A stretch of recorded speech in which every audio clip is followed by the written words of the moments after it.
The dust of Redemption Creek settled on everything, a fine red powder that clung to windowsills and dreams with equal persistence. For Lily Parsons, that dust had been the backdrop of her entire life.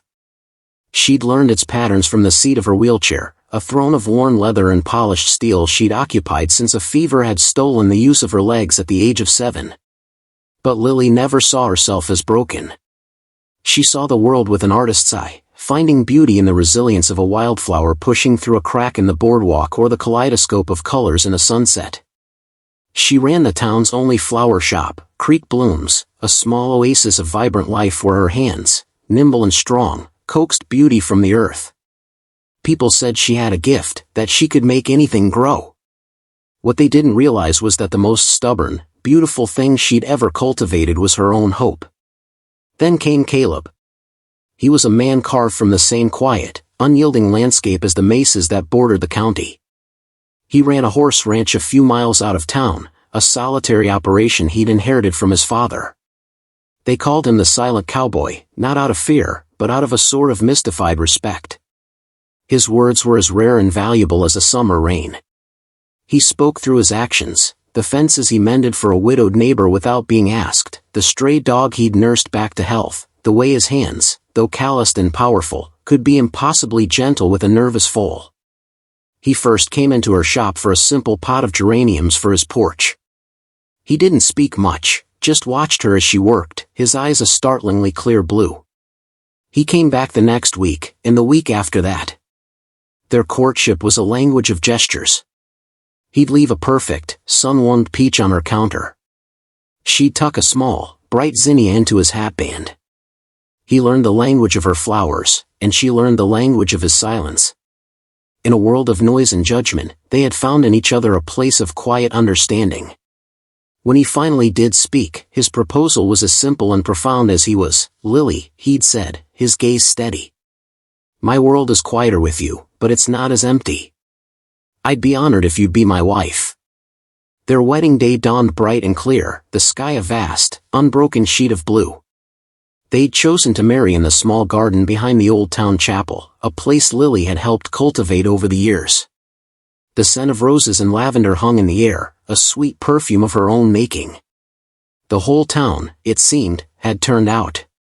They were a community of hard-working, decent people, for the most part.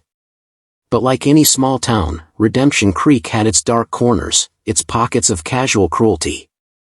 This darkness arrived in the form of Tiffany and Brittany Blackwood, the daughters of the wealthiest and most arrogant rancher in the next county.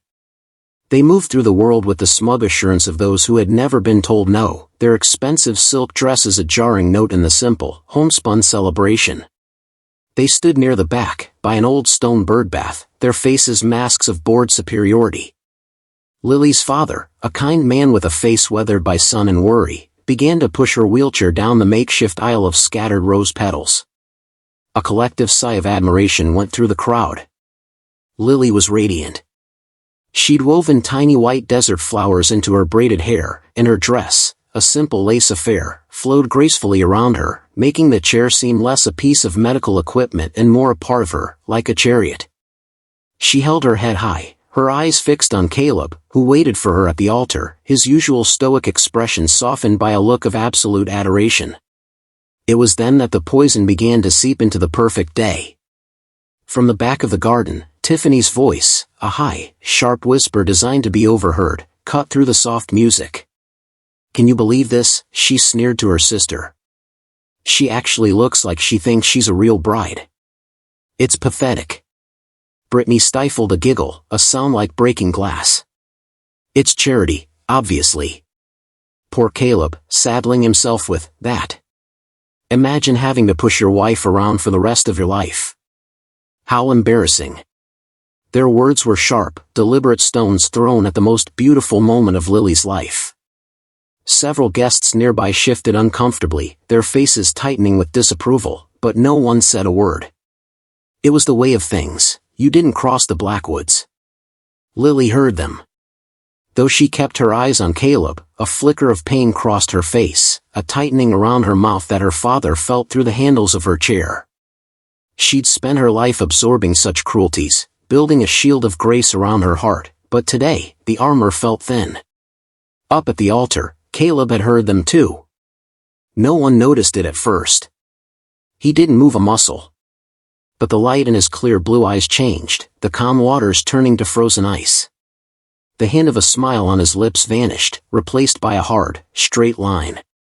His hands, which had been resting loosely at his sides, slowly curled into fists, the knuckles turning white.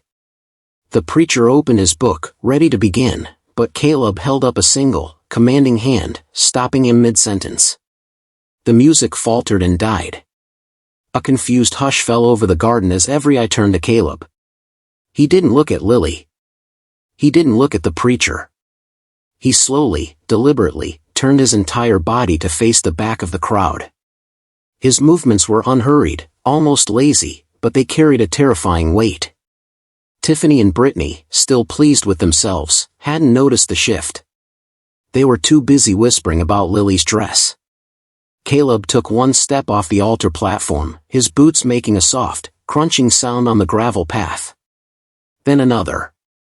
He walked down the aisle, away from his bride, his path taking him directly toward the two women. The crowd parted for him as if by instinct, a sea of bewildered faces. He moved with a predator's grace, his silence more menacing than any shout. He stopped directly behind the two sisters, his large frame casting a long, dark shadow that completely enveloped them. They finally stopped their tittering, sensing the sudden chill in the air, the weight of 100 silent stares.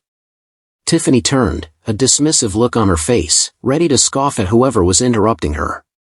The look froze on her face when she saw who it was. The silent cowboy was standing less than a foot behind them, his face an unreadable mask of cold fury, and he was about to speak. The silence in the garden was so absolute it felt like a physical weight. The only sounds were the buzz of a honeybee and the frantic, shallow breaths of Tiffany Blackwood. Caleb's voice, when it came, was not a shout. It was lower than a whisper, a deep, rumbling sound that seemed to come from the very ground beneath their feet, yet it carried to every corner of the garden. "You have something to say about my bride," he said. It wasn't a question. It was a statement of fact, delivered with the flat, deadly calm of a coiled rattlesnake.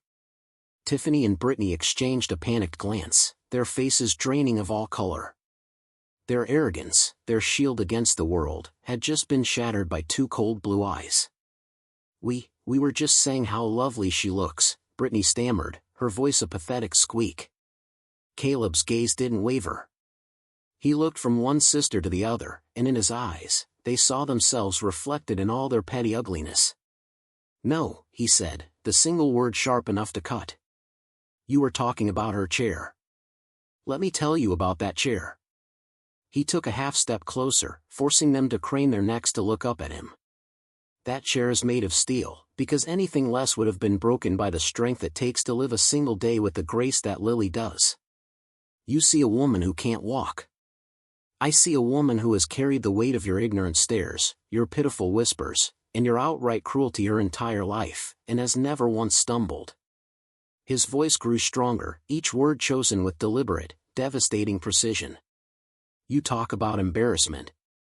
Let me tell you about pride. I feel pride when I watch her hands create beauty from dirt and seeds. I feel pride when I see the children of this town run to her, not with pity, but with love, because she sees them for who they are.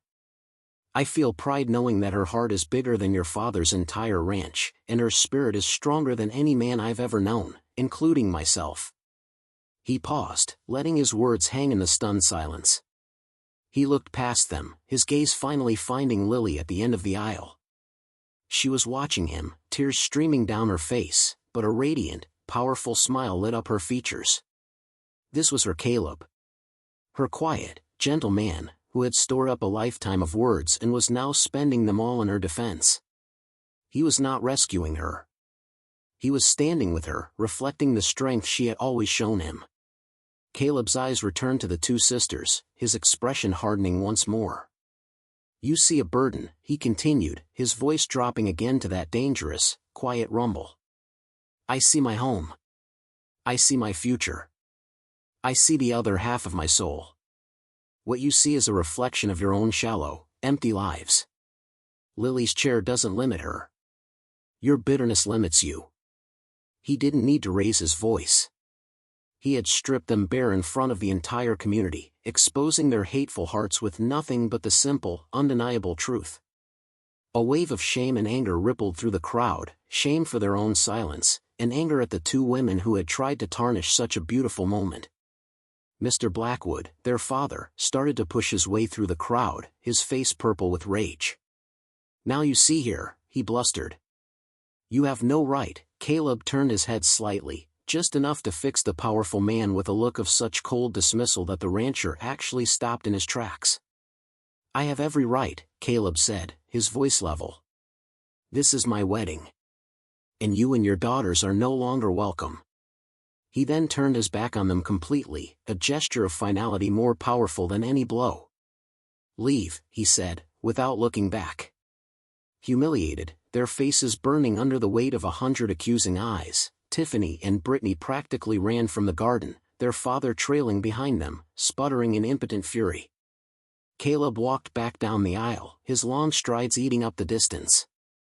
The crowd watched him, their expressions a mixture of awe and profound respect. They had only ever known the silent cowboy. Today, they had met the man. He stopped in front of Lily's chair and knelt down on one knee, bringing him to her eye level. The entire world disappeared for them, the crowd fading into a blur. He gently took her hand, raising it to his lips. "I'm sorry for the delay," he said softly, his voice once again the quiet, gentle sound she knew so well. "You were worth the wait," she whispered back, her voice thick with love and pride. Her father, his own eyes misty, placed her hand in Caleb's. Caleb stood, and with a strength that was all tenderness, he turned her chair and pushed her the final few feet to the altar himself. The ceremony that followed was one Redemption Creek would never forget. When the preacher asked them to say their vows, every word was charged with a new, deeper meaning. They were promises not just of love, but of fierce protection, unwavering partnership, and a shared, unbreakable dignity. When Caleb said, "In sickness and in health," his eyes never left hers, and everyone present knew he had already proven the depth of that oath. The celebration that evening was not just for a wedding, but for a victory. The Blackwoods' cruelty had backfired, serving only to forge the town's respect for the newlyweds into something as strong and enduring as tempered steel. People saw Lily not as the girl in the wheelchair, but as the woman who had won the heart of the truest man in the county. Caleb's silence returned, but it was understood differently now. It was not emptiness, but depth. It was the quiet of the deep woods, the calm of a mountain lake, a reservoir of strength held in reserve for what truly mattered. Their love became a local legend, a story told to children about how true strength isn't about how loud you shout, but about how steadfastly you stand for what is right, and how true beauty is never measured by what a person cannot do, but by the courage and grace with which they live. The first weeks of their marriage settled into a rhythm as gentle and steady as a horse's walking gait. Life at Caleb's ranch was a world away from Lily's small shop in town. Here, the silence wasn't empty, but full of the whisper of wind through the tall grasses, the nicker of horses in the corral, the contented sigh of the old dog on the porch. Caleb, true to his nature, had prepared for her arrival with quiet, thoughtful actions. A smooth wooden ramp now led to the front porch. The kitchen counters were a little lower, and just outside the back door, he had built her a series of raised garden beds, their soil rich and dark, waiting for her touch. It was in these unspoken acts of love that Lily felt most cherished. She wasn't an inconvenience to be managed, she was the missing piece of his life, and he had simply reshaped his world to make it fit hers perfectly. She brought her own magic to the ranch. Flowers began to bloom in defiant bursts of color against the dusty browns and greens of the landscape. She learned the names of his horses, discovering the unique personality of each, and they learned the gentle roll of her wheels and the sweetness of the apple slices she'd offer in her palm. They worked together, a partnership of silent understanding. He would mend a fence, his powerful hands twisting the wire, while she would sit nearby, sketching the landscape or tending to her new gardens. Their life was a quiet, beautiful tapestry they were weaving together, thread by thread. But a storm was gathering on the horizon, a man-made drought born of pride and a thirst for revenge. Titus Blackwood was not a man to suffer public humiliation. He couldn't attack Caleb directly, the man was too respected, his quiet strength too formidable. So Blackwood chose a more insidious weapon. He chose water. The Redemption Creek, which gave the town its name and its life, started its journey on Blackwood's vast property. It was a truth no one thought much about, like the rising of the sun, until the day the creek began to shrink. At first, it was barely noticeable. The water level dropped an inch, then two. The usual talkative gurgle of the current over the rocks became a listless whisper. Caleb noticed it first. He'd stand by the banks in the evening, his face carved with a familiar stoicism, but Lily saw the new, hard line of worry around his mouth. The horses grew restless, their whinnies carrying a fretful edge as they drank from the shallowing trough. Then, the effects reached town. The small farms on the outskirts saw their irrigation ditches run dry. The leaves on the great cottonwood tree in the town square began to curl and yellow, a month before autumn. Lily's flowers in her old shop, now run by a young apprentice she'd trained, began to wilt despite the girl's best efforts. Fear, like a slow poison, began to seep into the town's water supply. Titus Blackwood had dammed the upper creek. He wasn't breaking any laws, the water was on his land, to do with as he pleased. He let just enough trickle through to keep the town from dying, but not enough for it to thrive. It was a slow, cruel strangulation, and everyone knew who was responsible, and why. The whispers started again. Not of admiration this time, but of resentment. "This is because of that wedding," a farmer muttered in the general store, his face creased with worry. Caleb should have just kept his mouth shut. Now we're all paying the price for his pride. The town that had cheered for them now began to fracture under the pressure. The loyalty that had felt so strong was proving to be only as deep as the creek bed. Caleb grew quieter still, his silence now heavy with the burden of his community's hardship. He spent his days riding the fence lines, checking on his thirsty animals, his face a mask of controlled fury. Lily knew he was blaming himself. She would watch him from the porch, his shoulders set against a problem he couldn't solve with his fists or his fences. Her own heart ached, not just for the dying land, but for the man who was carrying its weight. It was during one of these long, quiet afternoons that Lily, seeking refuge from the oppressive heat in the cool of the small ranch house, found herself looking through an old trunk of Caleb's mother's belongings. Inside, beneath a stack of faded quilts, was a leather-bound journal. It was filled with her elegant handwriting, detailing the daily life of the ranch from decades past. Lily read about droughts and hard winters, but one entry made her stop. Her mother-in-law wrote about a particularly dry summer, much like this one. "The creek is a ghost of itself," she had written. But Caleb's father is not worried.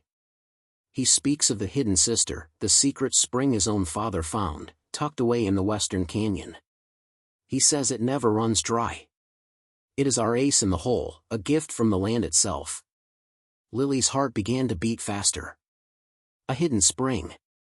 A secret gift. She wheeled herself to the window, her eyes scanning the jagged line of the mesas to the west. A canyon. Caleb had never spoken of it. Perhaps he didn't even know. It was a story from a generation past, a piece of forgotten wisdom. That evening, as Caleb returned, his face grim with the day's bad news, Lily waited for him on the porch. She didn't say a word, just held out the open journal. He took it, his brow furrowed in confusion, and read the passage. He read it once, then twice. A flicker of something, disbelief, followed by a dawning, fragile hope, ignited in his ice-blue eyes. He looked from the journal to the western canyon, then back to his wife. She had just handed him a map, a forgotten story, a chance. He had defended her honor with his words, now, she was about to save their future with hers. The journal's faded script was a map to a forgotten world. The next morning, before the sun had fully crested the eastern mesas, Caleb was saddling two of his most sure-footed horses. He moved with a quiet, focused energy Lily had not seen since the day of their wedding, the tension in his shoulders replaced by a sharp, determined purpose. He packed canteens, rope, and a shovel. Lily watched him from the porch, her own resolve hardening like sun-baked clay. When he came to say goodbye, expecting her to wait for him, she was already by the ramp, her hands gripping the wheels of her chair. "You'll need a guide," she said, her voice leaving no room for argument. "One who can read the land, not just ride over it." Caleb looked at her, then at the rugged, unforgiving silhouette of the western canyon. He saw the sheer rock faces, the scree-covered slopes, the dense thickets of mesquite. It was no place for a wheelchair. His first instinct was to protest, to protect her. But then he looked into her eyes and saw not fragility, but the same unyielding strength that had held him steady for months. He saw the artist who noticed every detail, the gardener who understood the secrets of the earth. She was right. He might have the strength to get there, but she had the vision to find it. "All right," he said, a slow smile spreading across his face. "But the trail doesn't know the meaning of the word smoothed." "Then we'll teach it," she replied. Their journey was a testament to their partnership. Where the path was wide enough, Caleb led her horse, with Lily holding the reins of her own, her chair tied securely to her saddle. But when the canyon narrowed and the ground became a treacherous jumble of rocks and thorny brush, their true ingenuity began. Caleb would dismount, lifting Lily from her chair and carrying her with a breathtaking gentleness, his strong arms a perfect cradle. Then he would go back for the chair, hoisting it over obstacles, his muscles straining. It was slow, exhausting work, but they moved as one, a single unit of will and motion. Lily, from her vantage point, saw things Caleb missed in his focus on the trail. She pointed out the subtle dip in the land his grandmother's journal had described, the unusual cluster of deep-rooted cottonwoods that hinted at underground water, the faint, almost invisible animal trail that offered the path of least resistance. She was his eyes, his intuition. By midday, the heat was a physical weight, and their water was running low. Despair began to creep in, a dry, thirsty weed. They had been searching for hours, and the canyon walls seemed to be closing in on them. They stopped in the shade of a rock outcropping, the silence between them filled with the buzzing of insects and the pounding of their own hearts. "Maybe it's gone," Caleb said, his voice rough with exhaustion and disappointment. "Maybe it dried up years ago." Lily reached out and placed her hand on his arm. "Your mother called it a gift from the land," she said softly. "The land doesn't take its gifts back. We're just not listening properly." She closed her eyes, not in prayer, but in concentration. She quieted her mind, pushing away the heat and the fatigue, and just listened. She listened to the whisper of the wind as it moved through the narrow passages. And then she heard it. Faint, almost imperceptible. A slight difference in the echo. A soft, melodic dampness in the air. "There," she whispered, her eyes snapping open and pointing toward a sheer rock wall covered in a thick curtain of ancient ivy. "Behind the vines." Caleb looked, his expression doubtful. It looked like solid rock. But he trusted her. He pushed his way through the thick, clinging ivy, which pulled at his shirt and scratched at his arms. For a moment, he disappeared completely. Then, his voice, filled with a wonder so profound it was almost a shout, echoed from behind the green curtain. "Lily! You found it." He emerged, his face wet and beaming, and parted the ivy for her. Behind it was a small opening, a crack in the rock face just wide enough to squeeze through. He carried her inside, and they both gasped. It was a hidden grotto, a small, cool cavern of impossible beauty. A steady, clear stream of water trickled from a fissure in the rock, pooling in a deep, crystal-clear basin before disappearing back into the earth. Moss grew in vibrant green patches on the walls, and delicate ferns thrived in the damp air. It was an oasis, a secret heart of life hidden within the stone. Caleb dipped a canteen into the pool and brought it to her. The water was cold and sweet, the purest thing she had ever tasted. It was the taste of hope. They had found the hidden sister. He knelt beside her chair in the cool, dim light of the grotto, their faces reflected in the pristine water. He didn't need to say thank you, his eyes said it all. In that moment, he saw her not as the woman he had to protect, but as the woman who had just saved them all. "It's on our land," he said, a note of awe in his voice as he mentally traced the property lines. "Just barely. The spring is ours." Lily looked at the steady, tireless flow of water. "It's not just ours, Caleb," she said, her voice echoing softly in the cavern. "It's for everyone." A plan began to form in Caleb's mind, a feat of engineering born from a rancher's practical knowledge. It would take work, a monumental amount of it, but it was possible. They could divert the flow. They could carve a new path for the water, a new artery of life for the parched land. They returned not just with full canteens, but with a renewed spirit. Titus Blackwood had tried to starve them out, using the land as a weapon. But the land itself had provided an answer, a secret whispered through generations, and it had been heard by the woman everyone else had underestimated. Part 5. The return journey from the canyon was a silent, deliberate procession. Hope was a heavy thing to carry, and they guarded it carefully. When they rode back onto the ranch, the sight of the thirsty horses and the dust-caked ground was no longer a vision of despair, but a problem with a solution. That evening, they didn't rest. They worked by lamplight at the kitchen table, Lily with her mother-in-law's journal and a fresh sheet of paper, Caleb with his practical knowledge of grading and flow. She was the architect, he was the engineer. She would read a descriptive passage about the land's gentle slope, and he would translate it into the required depth for a diversion trench. Together, they drew a new river onto a map of their valley, a lifeline that would bypass Titus Blackwood's dam entirely. The next day, they went to town. A meeting was called in the chapel, the only place large enough to hold the town's anxious heart. The air inside was thick with the smell of dust and defeat. Lily and Caleb came down the aisle, just as they had on their wedding day, but this time they faced the pews. Lily held the old journal in her lap. It was she who spoke, her voice clear and steady, filling the somber silence.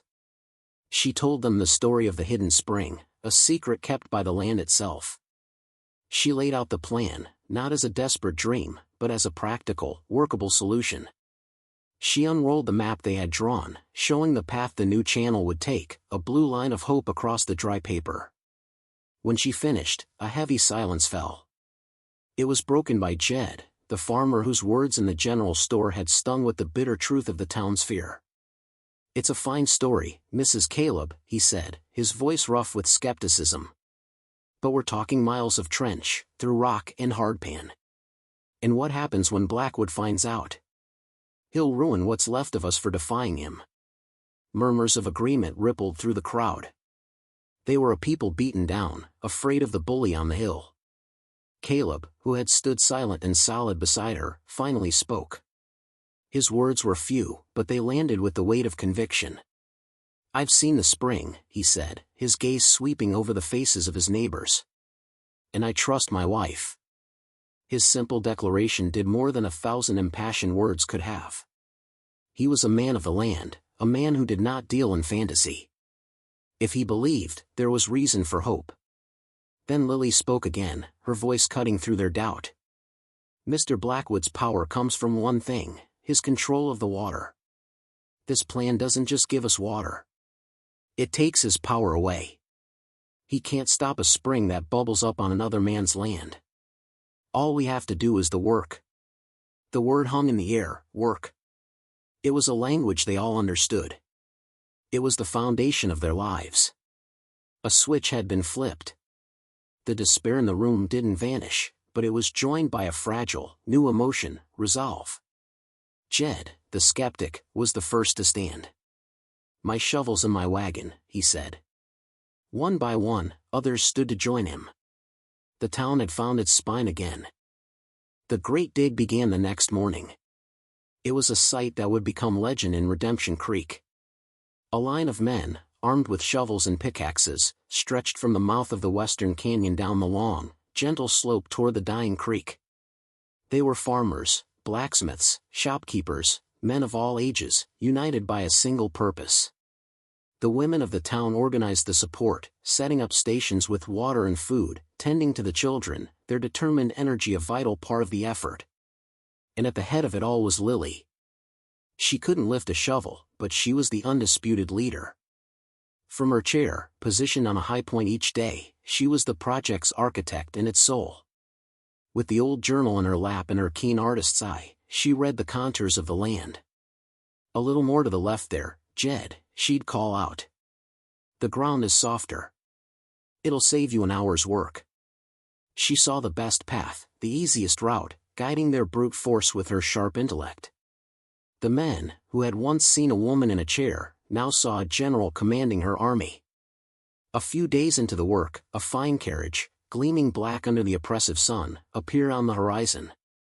Titus Blackwood had come to see the foolish rebellion for himself. He stood, his hands on his hips, a cruel smirk on his face as he surveyed the long, snaking trench and the sweating, determined faces. "Well, well," he boomed, his voice dripping with condescension. "Digging for worms? Or are you digging a grave for this pathetic little town?" He laughed, a harsh, ugly sound. "You can't fight a river, you fools. And I own the river." He directed his final, most poisonous barb at Lily. "And you're all taking orders from a cripple. How far you've all fallen." But his words had no power here. The men just leaned on their shovels, their expressions hard and unyielding. Jed wiped the sweat from his brow and stepped forward. "We're not fighting a river, Blackwood," he said, his voice steady. "We're just giving a new one a place to go. And we're not taking orders from a cripple." He turned and looked at Lily, his face filled with a fierce, protective loyalty. "We're taking our orders from the heart of this town." Blackwood was stunned into silence. He had expected to find a broken, fearful people. Instead, he found a wall of unity, with Lily at its center. He had tried to break them by taking their water, but he had only succeeded in forcing them to find a deeper, stronger source. Defeated, with no threats left to make, he climbed back into his carriage and disappeared, leaving behind only a cloud of impotent red dust. The work continued with renewed vigor, the final, crucial channel connecting their trench to the parched creek bed now in sight. Part 6. The day the trench reached the dry creek bed felt like the world was holding its breath. Every able-bodied person in Redemption Creek stood on the banks, a silent, dusty congregation watching the final act. The sun beat down, but no one sought shade. This was a moment to be witnessed. The men, their faces grim with exhaustion and anticipation, formed a line to pass the last loads of rock and earth away from the channel. At the very end of the man-made canyon, where a final, thin wall of earth separated their labor from their salvation, stood Caleb. He held a pickaxe, its steel head gleaming in the harsh light. He didn't swing immediately. He turned and looked at Lily, who sat in her chair at the head of the trench they had all carved together. Her face was calm, her hands resting on the old journal in her lap. She gave him a small, confident nod. It was all he needed. He turned back, raised the pickaxe high over his head, his powerful body a perfect arc of stored energy. He brought it down with a mighty grunt, and the tool bit deep into the earth. He swung again, and again. A crack appeared. With one final, definitive blow, the wall of earth crumbled. For a heartbeat, nothing happened. A collective sigh of disappointment seemed to pass through the crowd. Then, a dark, damp patch appeared on the soil at the bottom of the trench.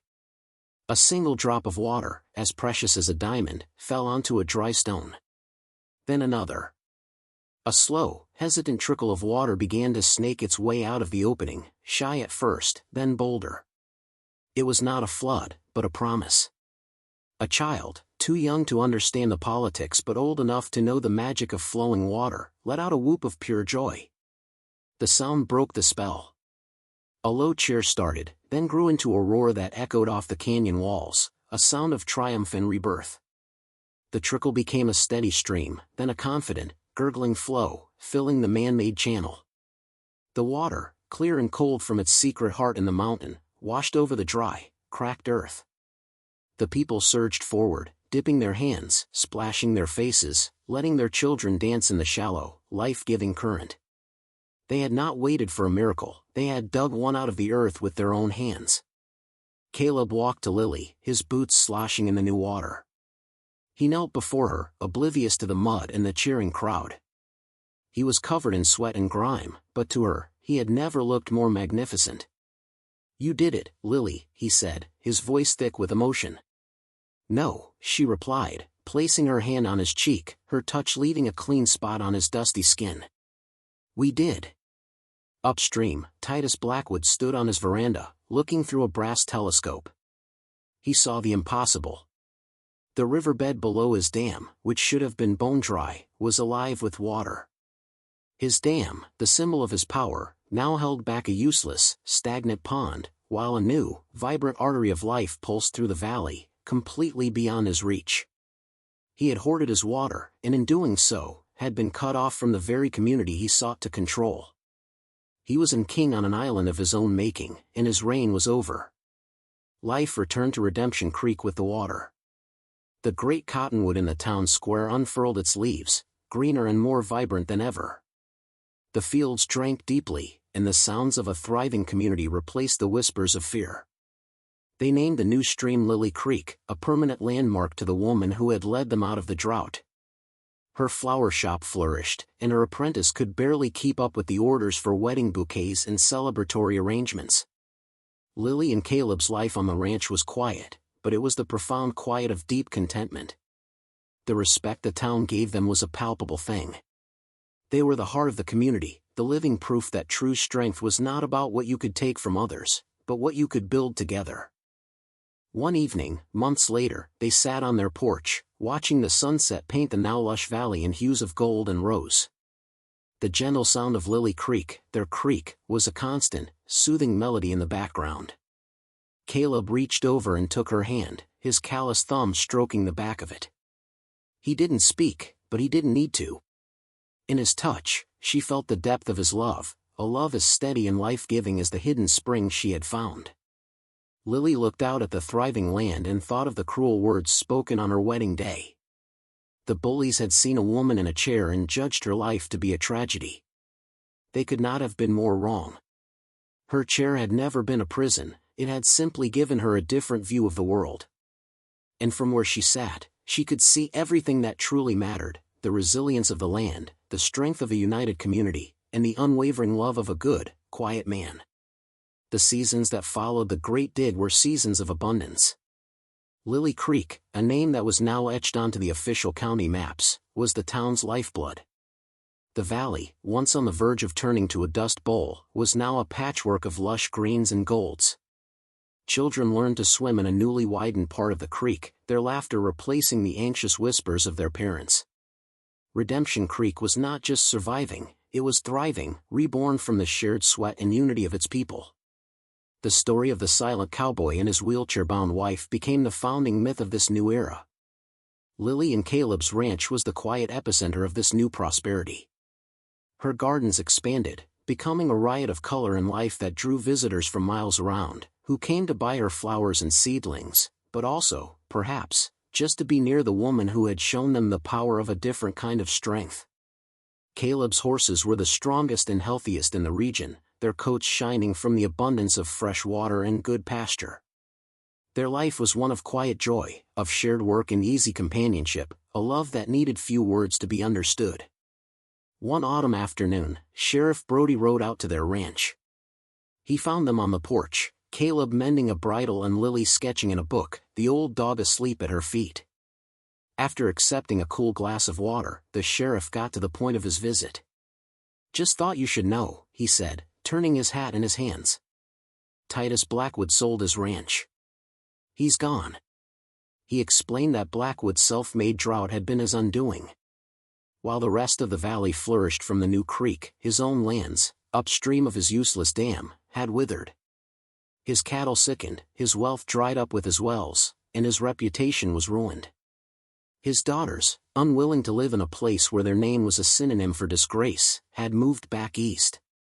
Titus Blackwood had been left with nothing but a vast, thirsty property and the bitter taste of his own poison. A land company from the city bought it, the sheriff finished. "They say they're going to tear down the dam. It seems the river wants to be whole again." A heavy silence settled on the porch. There was no sense of triumph, no gloating. Caleb just nodded, his expression unreadable. Lily closed her sketchbook, a thoughtful, almost sad look in her eyes. She thought of the man's petty cruelty, and of the vast emptiness that must have lived inside him to make him act as he did. His was a self-inflicted wound, a drought of the soul.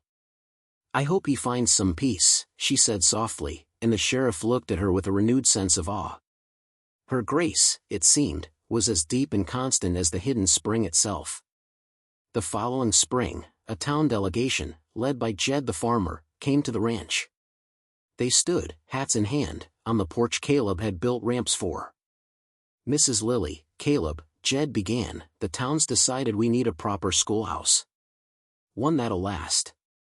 We've got the funds, and we've got the will to build it. But we need a plan. We were hoping you would draw it for us." They had not come to the wealthy rancher's wife. They had come to the artist, the architect of their salvation. They saw her not as a woman defined by her limitations, but as a visionary who saw the true shape of things. Tears welled in Lily's eyes as she accepted the commission. For the next few weeks, she poured her heart into the design. She drew a building with wide windows to let in the light, a strong foundation to withstand the seasons, and a gentle ramp leading to the front door. It was a design born of her own experience, a building that implicitly said that everyone was welcome and that the path to knowledge should have no barriers. The schoolhouse became the town's new heart, a symbol of its future, built right next to Lily Creek. Years passed. Lily and Caleb's hair turned from brown to silver, their love deepening into a quiet, beautiful landscape of shared memories. One evening, they sat on their porch, watching their grandchildren play in the creek below. A young girl, her leg in a brace from a childhood sickness, sat in a chair on the bank, sketching the sunset, just as her grandmother had. She was not an object of pity, she was just one of the children, her place in their world unquestioned. Lily reached for Caleb's hand, his familiar, callous grip a comfort she had known for a lifetime. "Do you remember our wedding day?" she asked softly. "I remember every moment," he replied, his voice a low rumble. "I remember the look on your face. And I remember the things those women said." Lily smiled, a gentle, knowing expression on her face. "They said it was a pity, you saddling yourself with me," she recalled, without a trace of bitterness. They saw a broken woman in a broken chair. She looked out at the thriving valley, at the schoolhouse in the distance, at the happy children, at the man beside her whose quiet strength had been her rock. She was the matriarch of this town, her legacy written in water and stone and in the hearts of its people. Her chair had never been a limitation, it was simply the place from which she saw the world. And from that vantage point, she had seen a way forward when everyone else was lost. "They were wrong," Caleb said, his voice fierce with a lifetime of love. "They saw a chair. But I saw a throne." Part 8. The years flowed on, as steady and sure as the creek that bore Lily's name. The schoolhouse she had designed became the town's proudest landmark, its wide, welcoming ramp a silent daily lesson in inclusion and community. The children who learned to read and write within its walls grew up with the story of the Great Dig not as a history lesson, but as their heritage. They were the children of a town that had learned to look beyond the surface, to find strength and unity, and to trust in the quiet wisdom of a woman in a wheelchair. Lily and Caleb grew old together, their love a quiet, comfortable rhythm that was the bedrock of their lives. Their porch became the unofficial heart of the valley. Neighbors would stop by not for official business, but simply to sit for a spell, to share a story or a silence, to be near the couple who had become the living soul of Redemption Creek. Lily's hands, though gnarled with age and arthritis, never stopped creating. She no longer tended the vast gardens herself, but she would sit in the shade, guiding the hands of her grandchildren, teaching them the language of the soil and the secrets of the flowers. One day, a letter arrived, bearing an unfamiliar postmark from a city far to the east. It was written in a shaky, elderly hand. The writer introduced himself as a man who, as a small boy, had been a guest at their wedding. He wrote that he had never forgotten that day in the chapel garden. He hadn't fully understood the cruelty of the Blackwood sisters then, but he had understood, with the simple clarity of a child, the power of Caleb's response. He wrote that Caleb's speech had become a moral compass for his entire life. "You taught me that a man's strength is measured by how he defends the honor of those he loves," the letter read. "And you, Mrs. Caleb, taught me that the most powerful person in the room is not always the one who is standing." Lily read the letter aloud to Caleb as they sat on the porch in the golden light of a late afternoon. When she finished, a single tear traced a path through the weathered lines on her cheek. Caleb, ever a man of few words, simply reached out and took her hand, his thumb stroking her knuckles. His touch said everything. It spoke of a lifetime of shared sunrises, of hardships overcome, of a partnership so deep it had reshaped the world around them. That evening, as the first stars began to prick the deep velvet of the sky, Lily looked out at the valley. The lights of the town twinkled below, each one a testament to the life they had built. She thought back to the two smug, cruel women who had tried to mock her on the happiest day of her life. They had intended to wound her with their judgment, to shrink her world down to the four wheels of her chair. But they had failed. Their poison had only served to reveal the strength of the love that surrounded her and the fierce resilience of her own spirit. Her chair was not, and had never been, a cage. It was her vantage point. It was the quiet space from which she had learned to see the world with an artist's precision and a gardener's patience. It was the command post from which she had directed an army of neighbors. It was the chariot that had carried her through a life of extraordinary meaning. Caleb's arm came to rest around her shoulders, a familiar, comforting weight. He followed her gaze out into the twilight. "It's a good life, Lily," he murmured, his voice a low, contented rumble. Lily leaned her head against his shoulder, her heart full. The bullies had seen only what was missing. Caleb, from the very beginning, had seen what was there. He had seen her. And in his eyes, she had seen her own infinite worth reflected.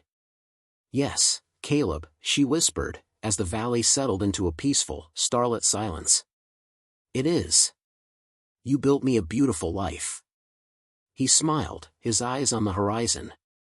"No, Lily," he said softly. "You showed us all how to build one." Decades flowed through the valley like the clear, cool water of Lily Creek, and with them, the story of Caleb and Lily became the bedrock of the town's identity. It was a story told not just in words, but in the sight of the thriving fields, the laughter of children by the water, and in the wide, welcoming ramp of the schoolhouse. Their love was the valley's great oak, a quiet, towering presence that sheltered generations. They were old now, their faces a beautiful map of their shared years, their movements slow and deliberate. They sat on their porch, as they had 1,000 times before, in two worn rocking chairs that moved in a gentle, synchronized rhythm. It was late afternoon, and the sun cast long, peaceful shadows across the land. The world they looked out upon was a finished canvas, a masterpiece they had painted together. Lily held a worn sketchbook in her lap, her gnarled fingers still holding a charcoal pencil with practiced grace. She wasn't drawing the mesas or the creek, but something else, a series of interconnected lines. Caleb, his own hands resting on his knees, watched her, his blue eyes softened by the passage of time but still holding the same deep, unwavering adoration. "What are you drawing, Lily?" he asked, his voice a low, gravelly sound, as comfortable as the old porch boards beneath them. She didn't look up immediately, just added a final, curving line to her page. "A map," she said softly. "Not of the land. A map of the connections. The line the water makes from the spring to the town. The path the children take from their homes to the school. The way all the farms are now tied together by shared wells and fences." She finally lifted her head and looked at him, her eyes shining. "They thought my world was small because I couldn't walk. They never understood that because I had to sit still, I learned to see the way everything was connected." Caleb reached over and placed his hand over hers, his touch still sending a familiar warmth through her. "I remember the first time I saw you," he said, his gaze drifting toward the town. "In your flower shop. You were surrounded by all that life, all that color. You were the brightest thing in it. I never saw the chair, Lily. Not really. I only ever saw you." Lily's smile was a thing of pure, quiet beauty. She thought of the two bullies, their faces now faded, faceless ghosts from a distant past. They had thrown their stones of cruelty, trying to shatter her spirit on the day it should have shone the brightest. But their malice had been a fool's errand. They had tried to define her by a single, simple fact, that she could not walk. They had failed to see that her life was not about the path she could not take, but about the beautiful, enduring world she had built from the spot where she was planted. Her legacy was not in overcoming a disability. Her legacy was in the love she had nurtured, the community she had guided, and the quiet man beside her who had seen her truth from the very beginning. As the sun dipped below the horizon, bathing the valley in a final, glorious light, she leaned her head on her husband's shoulder. The journey had been long, and the path had not always been easy, but it had led them here, to this perfect peace. Her world had never been small. It was as vast and as beautiful as the love it was built upon.